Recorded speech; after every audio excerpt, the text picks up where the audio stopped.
Bahasa-bahasa daerah paling populer di Indonesia, aset budaya yang terus hidup. Indonesia memiliki kekayaan budaya yang luar biasa, dan salah satu pilar utamanya adalah keberagaman bahasa daerah. Di antara ratusan bahasa yang tersebar di seluruh Nusantara, ada beberapa yang memiliki jumlah penutur terbanyak dan peran yang sangat signifikan dalam kehidupan sehari-hari masyarakat. Bahasa-bahasa ini tidak hanya berfungsi sebagai alat komunikasi, tetapi juga menjadi penanda identitas dan jembatan warisan budaya. Kekayaan linguistik Indonesia. Menurut data terbaru, Indonesia memiliki lebih dari 700 bahasa daerah. Jumlah ini menjadikannya salah satu negara dengan keragaman bahasa terbesar di dunia. Keberadaan ratusan bahasa ini mencerminkan sejarah migrasi, interaksi budaya, dan pembentukan komunitas yang kaya di setiap sudut kepulauan. Dari Sabang hingga Merauke, setiap bahasa menyimpan kearifan lokal, cerita rakyat, dan nilai-nilai yang diturunkan dari generasi ke generasi. Bahasa-bahasa dengan penutur terbanyak. Meskipun banyak bahasa yang terancam punah, ada beberapa bahasa daerah yang tetap sangat vital dan memiliki jutaan penutur. Bahasa-bahasa ini tidak hanya dominan di wilayah asalnya, tetapi juga tersebar luas berkat migrasi penduduk. 1. Bahasa Jawa, dengan hampir separuh populasi Indonesia, sekitar 42% menggunakannya. Bahasa Jawa adalah bahasa daerah dengan penutur terbanyak.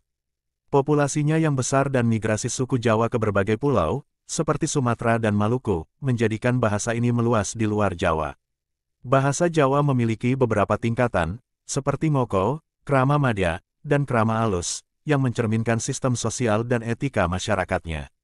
Kekayaan sastra dan seni pertunjukan, seperti wayang dan tembang, juga membuat bahasa ini semakin kuat. 2. Bahasa Sunda, sebagai bahasa dengan penutur terbanyak kedua, bahasa Sunda dituturkan oleh puluhan juta orang di Jawa Barat dan Banten. Bahasa ini juga memiliki sistem tingkatan bahasa yang mencerminkan nilai-nilai kesopanan.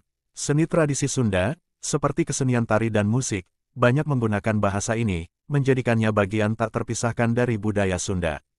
3. Bahasa Madura, bahasa ini dominan di Pulau Madura dan beberapa wilayah pesisir Jawa Timur. Meskipun penuturnya lebih sedikit dari Jawa dan Sunda, bahasa Madura memiliki vitalitas yang tinggi dan digunakan secara luas dalam kehidupan sehari-hari, pendidikan, dan media lokal di wilayahnya. 4. Bahasa Minangkabau, dituturkan di Sumatera Barat dan sekitarnya, bahasa ini memiliki penutur yang signifikan.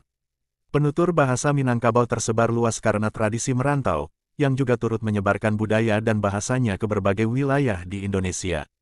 5. Bahasa Batak. Sebenarnya, bahasa Batak adalah sekelompok bahasa yang dituturkan di Sumatera Utara, seperti Batak Toba, Karo, dan Mandailing.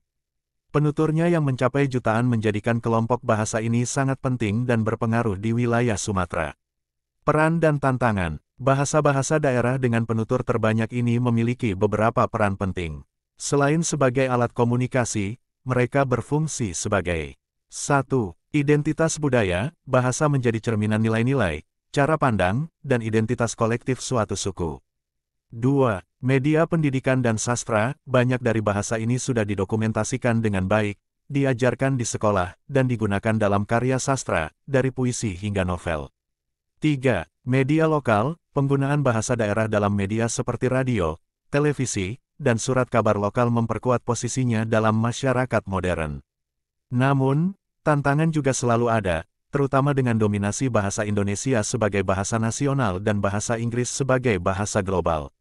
Pengaruh ini terkadang membuat generasi muda kurang terbiasa menggunakan bahasa daerah dalam percakapan sehari-hari. Oleh karena itu, upaya pelestarian sangat penting, baik melalui kurikulum sekolah, kegiatan komunitas, maupun dukungan dari pemerintah daerah. Melestarikan bahasa-bahasa daerah ini berarti menjaga aset budaya yang tidak ternilai harganya. Dengan mempromosikan penggunaannya dan menghargai peran pentingnya, kita bisa memastikan bahwa warisan linguistik Indonesia akan terus hidup dan berkembang di masa depan.